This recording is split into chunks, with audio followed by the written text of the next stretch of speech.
All right, Stan. Yes.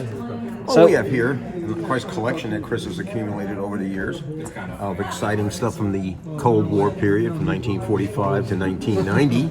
Yep. And, you know, I grew up during that time too, and I still remember I must have been 5 years old hearing things. Meanwhile, at the front in Korea, and my father going, "We better get this over before my sons are old enough to go to war." Okay. Yeah. He was a World War II veteran. And I started acquiring a lot of this kind of stuff also, so I can identify some of the stuff here. We'll start over here with the East German. Look at that. This is an East German helmet. These things became very, very common after the wall went down, and East Germany basically dissolved. And the West Germans had absolutely no need for this stuff, so they sold it off at bargain basement prices. And collectors in America, for a while there, you could get almost everything and anything. And again, as the Warsaw Pact dissolved, you started to see in the surplus market things like this Czech helmet. Okay? And you've got a Romanian. Yep, Romanian. All right.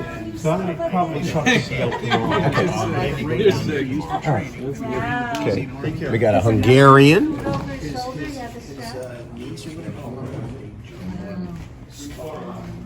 Some of these helmet designs are almost similar. Yeah, they were very, everybody was being influenced. Okay, the Soviet Union wanted everyone to sing their song, so they tried to influence everybody's helmets, uniforms, bayonets, guns.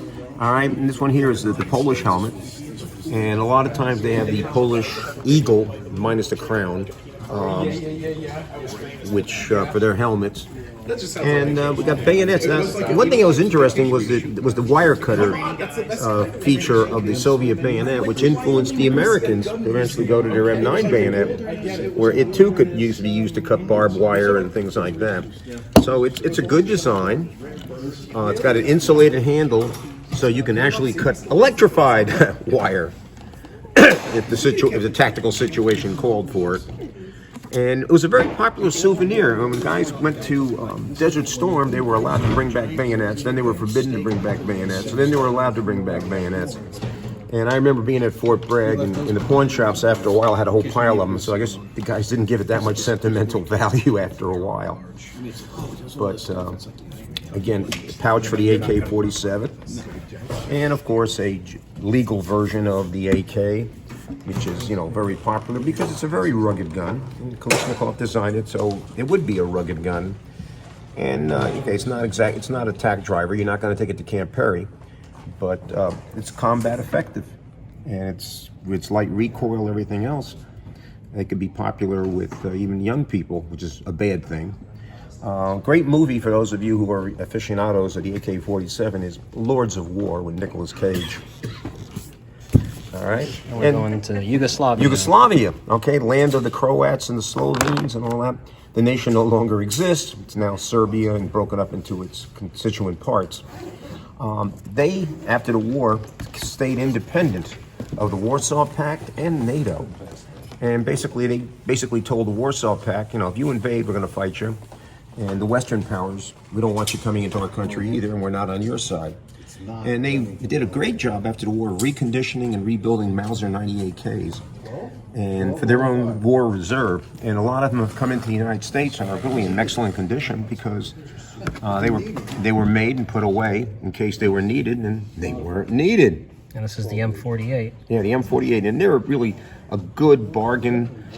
If you're a collector, this could be your first Mauser, because when I was young, the cheap Mausers were the ones that the Wehrmacht had used. And, well, instead of $29.95, they're now they're expensive. I couldn't afford to buy a 98K now. And at one time, it was perfect. And they come with the bayonet. As you can see, the condition is just excellent. You know, if you want a shooter, you want a piece of history, you're Yugoslav. Now we got some helmets here, Yugoslav too, right? Yep, that's a Yugoslav helmet. This is a Yugoslav helmet. M59 steel helmet. Right. And then the granddaddy, the one that everybody was supposed to have, the Soviet, which hadn't really changed from World War II. And like everybody else, you know, they wanted a good, solid helmet. Now, for Cold War guns,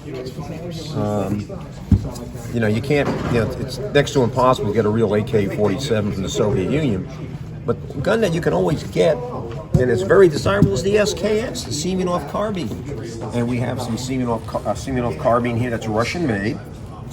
And they're in great demand, and a lot of them were reconditioned and sold on the American market before. I think Hillary Clinton complained to the Soviets. She didn't want any semi-automatic weapons coming out of the Soviet Union. So they made a deal, and they would voluntarily not export any semi-automatic firearms, rifles, pistols, whatever. So sitting in the Soviet Union is probably a whole bunch of real nice collectible guns that maybe some future administration will be able to grace us with.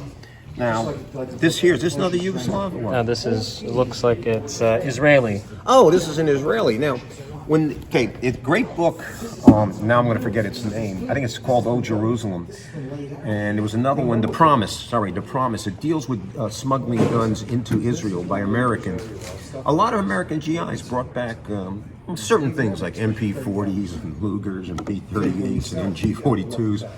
And they would donate them to Jewish groups who would then smuggle them into the Middle East for use by the different Israeli groups. Now this one here is one of the ones that's a government issue. You see it's 7.62. They took an 8mm Mauser, had it rechambered for 7.62 NATO, so it would have ammunition compatibility with the mag machine gun and with the FN-FAL rifle. And a lot of them were then later on, they're given to kibbutzes and places like that for security purposes. And as time went by, some of them were sold on the American market. I have one that was made in Belgium. I think the one you got here is purpose built. Yeah, this was Colombian Mauser. It was a Colombian Mauser. Yeah, converted. Colombian. It's made by FN. And then Colombia wanted the Mauser rifle, and then Israeli needed the arms, so they bought the arms. And I've heard different stories. One is that the Colombians bought Israeli guns and put their crest on it. The other is the Israelis bought Colombian guns and made them into 7.62 NATO. Yeah. So the arms industry and arms business is an interesting world all of its own. Probably both. Both stories. And we have some helmets here, US. This is an Israeli M1 helmet. Okay. With the unique webbing, right? The chin strap and so forth. So, again, collectors. There's so much neat stuff out there. And the Kevlar is a Israeli Kevlar. No, this is an Orlite helmet. Orlite, okay.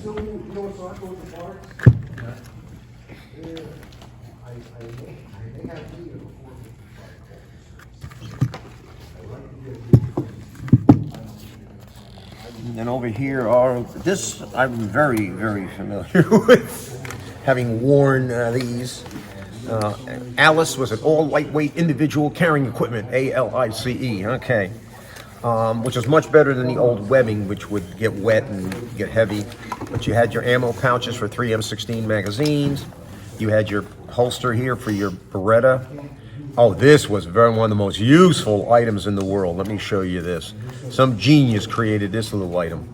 And what it was is when you didn't have your field jacket or your flak vest, everything fit nice. You had to wear your field jacket, all of a sudden, and nothing fit. This just extended your belt just enough so you could not have to sit there and rearrange all the equipment. It was a commercial item. It was not an issue item, but anybody who was smart bought one. Okay, and then you had your Fanny Pack, as we called it, the patrol pack. You could carry, some rations, underwear. Underneath, you could tie a poncho. It was a very useful pack. And the canteen, plastic canteen, and it has a special adapter so you can use the M70. Was it the A1, Jack? Yeah, mask. It would click in, and you could drink water while you were under chemical conditions with the suit on and so forth. And you had your first aid pouch, which most people carried cigarettes in. Your flashlight, this had the guard on it because the ones in Vietnam sometimes would snag and your light would go on at some inappropriate time. So this protected that from ever happening. This is your Vietnam era camouflage cover. which was then replaced by the ERDL cover. And this one here even has the back night called cat's eyes. And at night, these things would glow just enough that you could tell the guy in front of you was one of your guys and follow him on patrol. And then we went to the battle dress uniform and the Kevlar helmet around around 1985. I think I got issued a Kevlar, or I bought a Kevlar probably. Beretta came in. Yeah, yeah, the Beretta came in at that time too. And bayonets, you got a couple of nice Cold War bayonets here. This one here, I think it's the Korean modification, right? They took the old bayonet and made it into a more of a fighting knife, but they kept the handle of the M1 bayonet. And then you got your M16 bayonet, okay? The large ring so it fits over the flash hider. And they went to this wonderful thing. But basically, they started copying the Soviets. You now had a bayonet that could be double as a wire cutter. And it had a serrated edge for cutting. And it made a good combat knife. This is the later Scabbard. The early Scabbards actually had a little pocket, and you had a sharpening stone that you could use to keep this super good edge.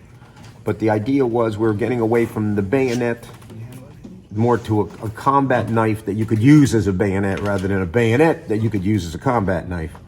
So, kind of a useful item. And, well, Chris, what are some other items you got here you want to talk about? That's it. That's Okay. it. We didn't need that helmet anyway. You got your Jersey legal. Colt AR-15. Right, Colt AR-15 target gun. It's not an AR-15 because in New Jersey you're not allowed to own AR-15s. Yep. So you have, let's see if it's got its official name on here so we don't have anybody giving us a hard time here. Let's see. As long as it doesn't say SP1, you're golden. Match target competition. Right. SP1 is the evil one. The evil one, the early, that said AR-15 SP1 Sport. I don't know if it said AR-15. It's just an No, because I got one. Yeah, I've seen one. I've seen one. And I bought it in 1968, which really tells me, they've been around for quite a while, people. This attitude of the new weapons of war, they've been around for a long time, people. Heavier bullets.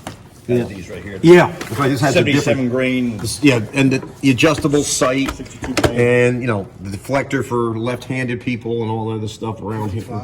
It's got a lot of 55 things. was the original. Now, the M1 hung in there quite a while. Like I said, I joined the New Jersey National Guard in 1972, and a month before I went in, which was like March, I believe, they still had M1s. My first drill was when they had gotten their M16s. And then you start seeing some of the Japanese marks. You're talking 1972, the M1 Garand, for those of you who like to pronounce it correctly. Everybody calls it the M1 Grand. But Garand is how the inventor's name was pronounced. It was a good gun. It still is. It's a great target rifle. It's a piece of history. I don't need it. And, for a while there, they were going to ban it in New Jersey because it's a weapon of war. And this is the one I was looking for. And I think it was Senator Graves from Patterson who was very upset about. Well, I like the way it looks. So we realized that we were going to be judged on what we used to call gun porno. If it looks like this, bad. Looks like that, good. Nothing to do with its effectiveness, rate of fire. There you go. Looks. Yep. Combat load, what? 240 rounds, was it? I think it was 247. 7 magazines and 1 in a weapon. So it's Yeah. 240 rounds. It's combat load. Combat load, 7 magazines. 7 30-round magazines, which you were supposed to load only 28 rounds in each one. And then you carried a bandolier with the stripper clips. So you could reload the magazines.